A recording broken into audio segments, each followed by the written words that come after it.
जय हिंद साथियों, स्वागत है आपका आज की इस नई वीडियो में। और इस वीडियो में हम चर्चा करेंगे चिपको आंदोलन के बारे में। तो आप वीडियो के लास्ट तक बने रहिएगा। और अगर आप चैनल पर पहली बार विजिट कर रहे हैं तो चैनल को लाइक और सब्सक्राइब जरूर कर लीजिएगा। For all competitive exam preparation कर रहे स्टूडेंट के लिए ये काफ़ी रोमांचक और रोचक टॉपिक होने वाला है, क्योंकि सबसे ज़्यादा बार कॉम्पिटिटिव एग्जाम में पूछा गया क्वेश्चन और टॉपिक है। तो हम चर्चा में सबसे पहले हम डिस्कस करेंगे कि चिपको आंदोलन चर्चा में क्यों है, इसके बारे में जानकारी, चिपको आंदोलन की पृष्ठभूमि, सुंदरलाल बहुगुणा का योगदान। तो सबसे पहला पॉइंट जो है वो हम पर डिस्कस करेंगे चर्चा में क्यों है। आइए देखते हैं। बहुगुणा वनों की कटाई के लिए चिपको आंदोलन के प्रेरक शक्ति थे। हाल ही में भारतीय पर्यावरण के गांधीवादी अग्रदूत सुंदरलाल बहुगुणा का निधन हो गया। चिपको आंदोलन 1973 में शुरू हुआ एक अहिंसक आंदोलन था। यह आंदोलन वर्तमान उत्तराखंड के चमोली जिले में शुरू हुआ। कुछ ही समय में यह आंदोलन उत्तर भारत के अन्य राज्यों में फैल गया। इसका उपयोग वृक्षों की कटाई रोककर उनका संरक्षण करना एवं पारिस्थितिक संतुलन बनाए रखना था। अब हम बात करेंगे चिपको आंदोलन के बारे में। वनों के संरक्षण के इस आंदोलन को महिलाओं को सामूहिक लामबंदी के लिए याद किया जाता है। चिपको आंदोलन अनिवार्य रूप से महिला आंदोलन कहा जाता है। इस आंदोलन में ग्रामीण वृक्षों को गले लगाकर वृक्षों को काटने से बचाने के लिए घेर लिया करते थे। वनों के संरक्षण के इस आंदोलन को महिलाओं की सामूहिक लामबंदी के लिए याद किया जाता है। चिपको आंदोलन अनिवार्य रूप से महिला आंदोलन कहा जाता है। इस आंदोलन में ग्रामीण वृक्षों को गले लगाकर वृक्षों को काटने से बचाने के लिए घेर लिया करते थे, इसलिए इस आंदोलन का नाम चिपको आंदोलन पड़ा।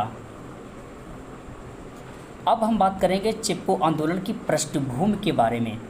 वर्ष 1963 के भारत चीन सीमा संघर्ष के बाद ढांचागत विकास में विदेशी लिंक कंपनियों की रुचि बढ़ने लगी। ये कंपनियां वर्तमान उत्तराखंड राज्य के विशाल वन संसाधनों पर नज़र गड़ाए हुए थीं। जंगल ग्रामीणों की जीवनदायिनी थे और वे भोजन और ईंधन के दोनों के लिए इन पर निर्भर थे।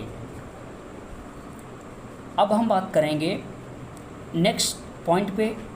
1970 में व्यापक बाढ़ से इस क्षेत्र में पानी भर गया। इस बाढ़ के लिए वाणिज्यिक लैंगिंग के कारण हुए पूर्व प्रबंधन को जिम्मेदार ठहराया गया। ग्रामीण की नाराजगी का दूसरा कारण सरकार की नीति थी, जिसने स्थानीय कृषकों और चारवाहों को ईंधन की लकड़ी या चारे के लिए और कुछ अन्य उद्देश्यों के लिए वृक्षों को काटने की अनुमति नहीं थी।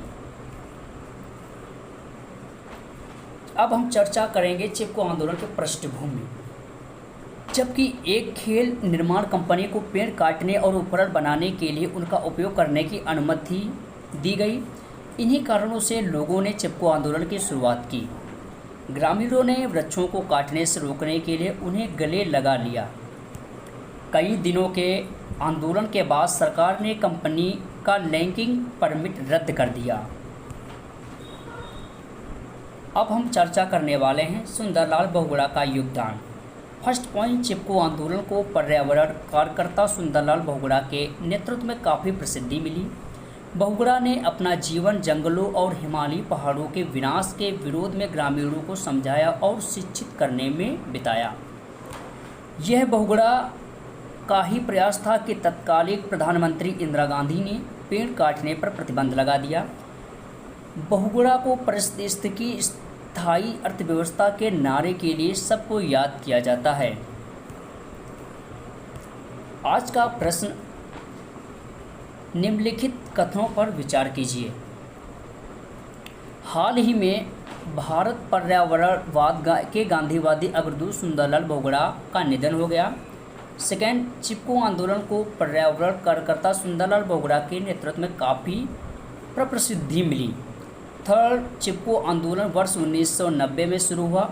उपयुक्त में से कौन से कथन सत्य हैं, ये आप हमको कमेंट बॉक्स में बताइएगा कि ऑप्शन ए सही होगा या ऑप्शन बी केवल 1 और 2, ऑप्शन सी केवल 2 और 3, ऑप्शन डी 1, 2 और 3। तो वीडियो के लास्ट में आप हमको कमेंट करना ज़रूर बताएं। कमेंट बॉक्स में जाकर हमको कमेंट करके आप इसका आंसर बता सकते हैं। आई होप ये वीडियो काफ़ी आपको पसंद आया होगा। अगर आपको वीडियो ये पसंद आया हो तो हमारे इस YouTube चैनल को लाइक और सब्सक्राइब ज़रूर कर दीजिएगा। मिलते हैं आपको नेक्स्ट क्लास में, और नेक्स्ट क्लास में हम चर्चा करेंगे मिस्र की सभ्यता के बारे में, जो CTET UPTET for all competitive exam के लिए काफ़ी रोमांचक होने वाला है।